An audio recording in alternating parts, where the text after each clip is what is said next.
In the beginning of the November of 2009, every Call of Duty fan was eagerly awaiting the release of the new game, Call of Duty Modern Warfare 2.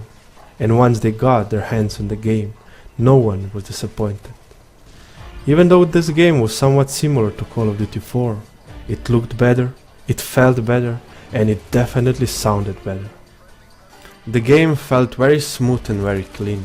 It also looked great, and it had by far the best surround sound we have ever heard in a FPS multiplayer game. On top of that, Infinity Ward finally managed to improve on hit detection. Modern Warfare 2 also introduced a level of customization that we have never before seen in Call of Duty. Now you could choose between more weapons with more attachments, between equipment and perks that got their pro version now. You could also choose between a decent amount of crazy powerful kill streaks. Certain perks, weapons, weapon attachments and equipment enabled different game styles that were not possible or at least not as effective in previous Call of Duties. Like for example running around only with a knife.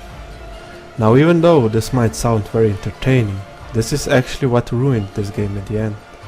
Because in Modern Warfare 2 player was given all these powerful equipments and abilities, this game took very little skill to play.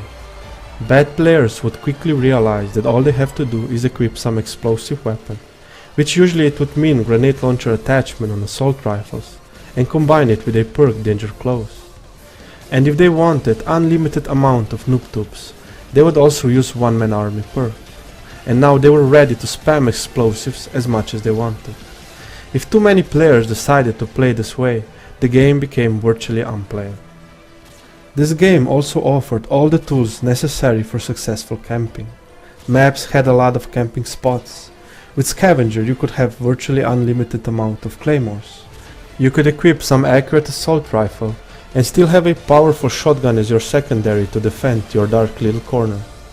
Also rewards for camping were never as high. All you needed were 5 kills to earn Predator, which would often lead to Harrier, and Harrier would often lead either to Pavlo, Chopper Gunner or AC-130. If you wanted, you could also try to get a nuke that would immediately end the game in your favor.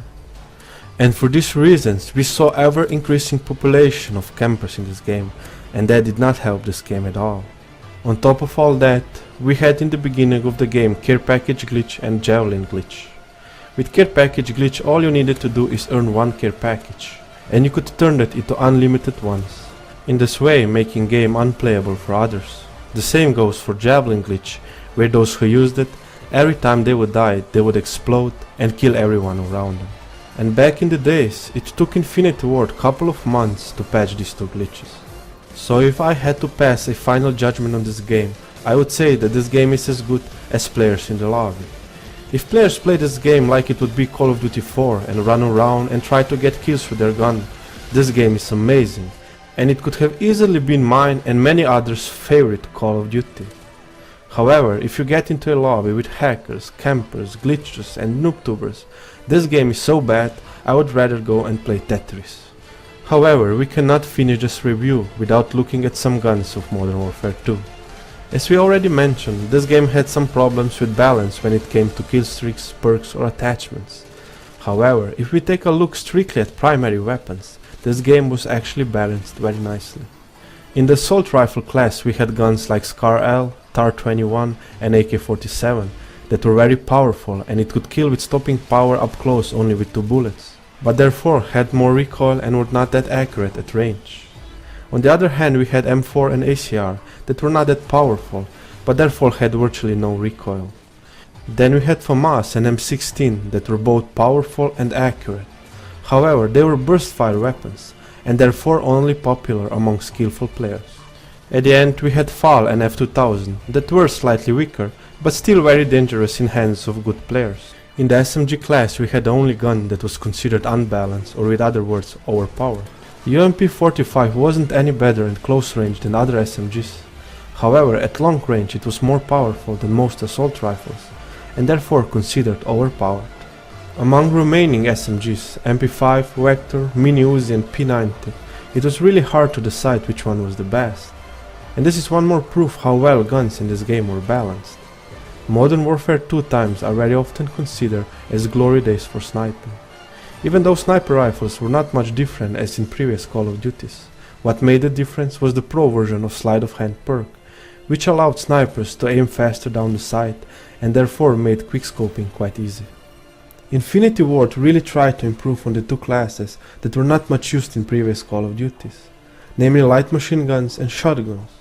Therefore LMGs in this game were very powerful, and 3 out of 5 LMGs could kill with only 2 bullets across the map. But once again, because of their slow aiming and slow movement with them, they weren't really used that often. However, they succeeded in making shotguns in this game very popular.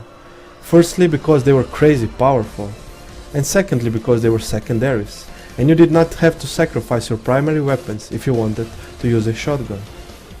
Now if we take one final look at the game, we can easily say that Modern Warfare 2 out of all Call of Duties had the greatest potential. However, sadly it was never fully realized. There are still gamers that love this game with all their heart, but there are others that hate it so much they don't even wanna touch it. And for the first time, it was Treyarch's turn to try to save the reputation of Call of Duty franchise.